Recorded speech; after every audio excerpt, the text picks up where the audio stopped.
introduce everybody today to Amy Finsilver. She is the general manager of the 15 Beacon Hotel, otherwise known as the XV Hotel. XV Beacon Hotel. It's in the historic neighborhood of Beacon Hill, which is just an amazing neighborhood. Great to walk around, great association. Great to live in. Great to live in. That's actually how we met back in 2011. We met at the Boston Common Dog Park. She had Heidi, otherwise known as Heidi Ho. Yes, my Bernese Mountain Dog. Yep, and I had Schnauzers at that time, Irving, which all of you know from the last issue, and his brother Ruben, who passed away a few years back. I'm so excited to have you as the interview. That you're here in my beautiful property. Yes, it is amazing. And I can say that because I've actually stayed here, I've eaten here, been here several times. So tell me how the nickname, first of all, Heidi Ho. Well, Heidi, as I said, is a Bernese Mountain Dog. And so I wanted, and she was actually imported from Germany. She was born there. But I wanted to have some type of Swiss-German name, so hence Mountains Heidi. And then Heidi had this tendency when she used to sit, her legs used to flop open. So she was a little promiscuous. So I thought she was a little bit of a hoe, and it sounded like, you know, fun. So I called her Heidi Ho. And here I thought all this time, it was like, Heidi Ho, let's go. Well, it was that way too. But she was our canine concierge at the hotel, and she helped me start our dog program, our wellness program, was indispensable during the marathon bombing with our hotel guests. Yeah, oh, So definitely soothing to everybody. Yes. So I think one of the greatest things that Heidi Ho kind of gave back to the hotel is Beacon the Burner. Tell us a little bit about how that came around and Beacon the Burner, just so you can see. Tell us about it. So we have gifts for our canine guests, but we don't really have something necessarily for our children of 15 Beacon. So we decided to develop our own stuffed animal. And of course, I wanted a dog. So we sent a manufacturer a picture of Heidi, and they developed this Bernese Mountain Dog, and I needed to name it. Yep. So I circulated a little survey by all the employees trying to come up with a name, and we settled on Beacon, the burner. And what we do, we have a little note saying, you know, if found, please call, and the guest will either put their phone number on it if they want to adopt. So the adoption process is we either give Beacon the burner away as a gift, or if the guest wants to contribute money and adopt the burner, which they also can rename, but we donate those funds to animal charities. So it somewhat keeps Heidi's tradition living on since she's passed. We're still trying to give back, besides just our pet fees that we donate. Sure. Any funds that we raise with Beacon, we donate that as well. That's awesome. So how long have you been the manager of 15 Beacon Hotel, the general manager? So I originally opened 15 Beacon in '99. This is actually our 25th anniversary. Oh, wow. We opened New Year's Eve, 1999. I worked for a few years and then I left due to family issues. And then I came back as general manager in 2008, and I've been general manager here ever since then. Wow. Well, you've been doing an amazing job. Thank you. I mean, I know I've had friends stay here, like I said, I have, and the service is impeccable. The staff is great. You've done a wonderful job all the way through. Thank you. And of course, my favorite thing is being a dog-friendly hotel, obviously. Yeah. Irving and I got to stay here. What was the catalyst of being a dog-friendly hotel? So when we first opened in '99, the owner at the time and the general manager at the time did not believe in allowing dogs into our hotel because of the pristine quality, the museum-like feel to it. It's very residential. All of our products are custom made. Our carpet from New Zealand, our antiques and furniture are custom, and also from the Museum of Modern Art. Oh, wow. So it was a very high-end, costly project. So they didn't want animals inside. However, one of our first guests was Janet Jackson. And when I was waiting to greet her and she came in with her entourage, she had a Rottweiler with her, which was That's her amazing. bodyguard. And I remember I wasn't about to stop Janet Jackson with her Oh, Rottweiler. absolutely not. It was actually very nice, but still very protective. She didn't go anywhere without him. So I had called the GM and say, you know, the arrival went great. Miss Jackson is very happy here. I said, you know, ironically, she has this bodyguard that looks just like a Rottweiler. And he laughed. He goes, well, you know, some guys are really big. I said, no, this guy is like really strong and fierce. And so that kind of changed anything. Once we allowed one person with a dog, why wouldn't we allow another? Sure. And then when I got my dog, I would bring her to work every day. So it got to the point where if I'm bringing my dog to work, how can I not allow my guests? Sure. And actually, dogs are much more, they're well behaved than some of our human guests. I can see that. And one of the things that really set us apart is that we allow dogs of any size as long as they're well behaved. So, you know, the bigger the better. And Sure. I find that smaller dogs tend to be a little more high energy and louder with barking and more sensitive, where the larger dogs are much more lazy and want to sleep and they're quiet. So we've had Irish Wolfhounds, we've had St. Bernards, we've had Leonbergers, Great Danes. So we have an array of return canine guests. That's amazing. So then we actually, in the beginning, we didn't even charge a dog fee. And we asked for a donation. Whatever the guest wanted to give us, we actually donated it to the MSPCA Angel and in the dog's name, and they would get a little thank you note from Heidi, our canine concierge, my Nice. dog, thanking them for helping other animals that Sure. were not able to travel or they're not well. And then we started adding certain amenities and sort of had to cover our costs. So we implemented a small pet fee, and then we keep half of it, and then we donate the rest. Or if the guest wants to give more, we just keep about $25. Whatever the guest gives over that, we donate. Awesome. Yeah. Again, going back to that whole philanthropic way of doing business. Yeah. Amazing.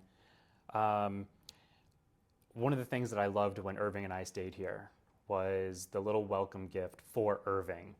And I like to tell people that when you go to a restaurant, it's your anniversary or your birthday, something like that, your cake comes on a plate and it says happy birthday or whatever on there and has your name. Irving had one of those in the room waiting for him. Yes, Of course. like- Why shouldn't they get an amenity? It was amazing. Yeah. It was just those little touches, the very high class, high touch, that I think has made you one of those hotels that is why people keep coming back. And if I remember correctly, you're in a top few of Condé Nast. Yes, we actually just won. It was announced 2 days ago. We're #1 hotel in Massachusetts by U.S. News, World News and Reports. We are one of 8 hotels selected of North America for Condé Nast's Gold List. Wow. For the past 14 years, we've always scored in the top 5 of Travel and Leisure's Reader Poll and Condé Nast Travelers Awards. And you know, everybody's like, since we're independent, we're privately owned, you know, how can we get such notoriety? And I think it's really because of the personal treatment we give to our guests. And pre-COVID, we had about a 70% return guest rate. Wow.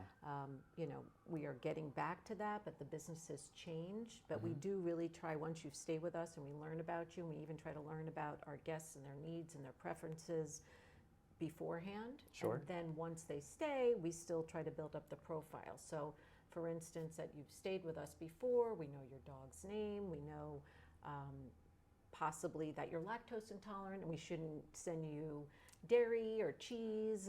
Some people like freezing cold rooms, some people don't use feathers. So we really try to cater to make the guest actually feel like they're home. And we do the same with our dogs. If we, you know, we try to find the weight of the dog, the breed of the dog. the name of the dog. If we have the guest contact, we reach out.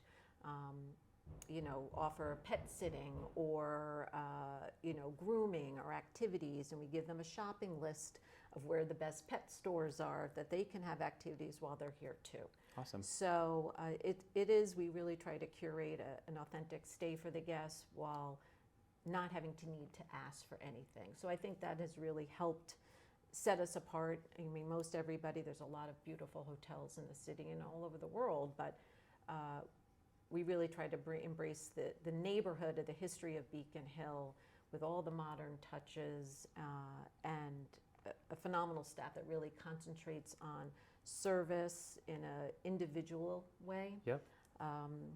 So we're very fortunate that we are given the freedom and the flexibility to do that. All that is amazing. And I, like I said, from personal experience, I have experienced that, and just the level of service is amazing. I got to talk about Moo, the restaurant, in the first floor, MOOO, Right. dot, Ooh, dot, dot. That's what it sounds Exactly. During the pandemic, actually, I was alone in my apartment. I wanted my birthday meal in April. And I was like, oh my God, what am I going to do? Can't see anybody, can't do anything. I went through one of the online services and I had Moo delivered. And I put in there, I was like, because sometimes delivery can end up being a certain way, and whether it's the restaurant's fault or the delivery service. And I was like, it's my birthday, I'm alone, it's the pandemic. I just really want this to be special. Do whatever you can do, I really appreciate it, thank you. It was like it was served at the restaurant. Not only that, they put a birthday card and a piece of the chocolate cake. And if you haven't had Moo's chocolate cake yet, you need to go have Moo's chocolate cake. I order it all the time now. And that's just one extra special touch thing that I know the hotel and the restaurant kind of work together on. When I stayed here, it was during the pandemic also, and having Moo delivered to the roof deck, which is great by the way, or to my room, it was just incredible service again, between the hotel and the restaurant. Well, we really strive to provide that personal touch. I mean, we care about our guests. We want to make it special for them and memorable. And we, during the pandemic, we did use a service, but at the same time, we did hand deliver. Our employees would go to the residents of Beacon Hill and walk the food over. Yep. We want to take care of our neighborhood That's just incredible. as much as our travelers from other cities. And it was a challenging time. Our restaurant is amazing. When we first opened the hotel, our restaurant was the Federalist. Yep, I remember the Federalist. Yeah, it was very good. And we rebranded in 2007 with Moo, and Chef Jamie Mamano, our owner of all the restaurants in the hotel, the Columbus Hospitality Group. We have Ostrom, Mistral, Sorlina. We opened 2 more Moos, one up in Burlington, one in the Seaport District. But, and it caters to our 24-hour room service. Our Sure. chef has also made the shepherd's pie for the dog. So when a canine guest stays in the hotel, they can order 24-hour That's in-room amazing. dining and get, chicken, yard bird, the peanut butter dog biscuits. So they have their own menu as well. But we really try to keep that personalized touch, even filtered throughout the entire property. I'm not sure if the human or the dog is the more special guest here. I mean, They're equal. They are equal. I really, as a dog person, I appreciate how that. do you treat your dog, right? Like And my do you- child. right? Yes, exactly. That's amazing. I just absolutely love this whole pet-friendly thing that 15 Beacon has going on. And again, I spoke a little bit earlier about Irving's plate that he arrived to. He also arrived to the dog bowls, which I think are just fantastic. They have a dog bowl for your water and your food, so when they're staying there, you don't have to worry about bringing your own. I love the fact that they're supplying you with their 15 Beacon poop bags. They're giving you a water bowl that you can bring out into the wild with you. So if you want to go walk the Boston Common, the Esplanade, which is around the corner, amazing. Some treats. And I gotta tell you, one of the newer things I think is so a lot of hotels may have slippers and robes and things like that. I love the fact that you guys took one of your slippers and made a dog toy. And I will say, I was here the other day having lunch with Amy to discuss this and took one of these home, and Myron and Irving love this thing. It crinkles and squeaks. I mean, it's a dog's dream, Yeah, right? very much so. Very much so. So I would absolutely highly recommend bringing your dog to 15 Beacon, otherwise known as XV Beacon. A lot of people get confused by that for some reason. No, it's Roman numerals 15. It's a Roman numeral 15. So, yeah. But yeah, wow, Amy, this is, like, I've known about this hotel forever, obviously. The restaurant, amazing. Staying here is amazing. I've known you forever. And I'm just so excited that House and Hound was able to get 15 Beacon out there like this. Well, we are thrilled to be a part of it. And Awesome. I appreciate all the work that you've done putting into it and taking care of our local animals. And Oh, yeah. I'm trying to, as well as our visitors. Awesome. Well, thank you again so much. Thanks, And Joe. we'll look for the next issue to come out soon, everybody. Excellent. Enjoy. Thank you.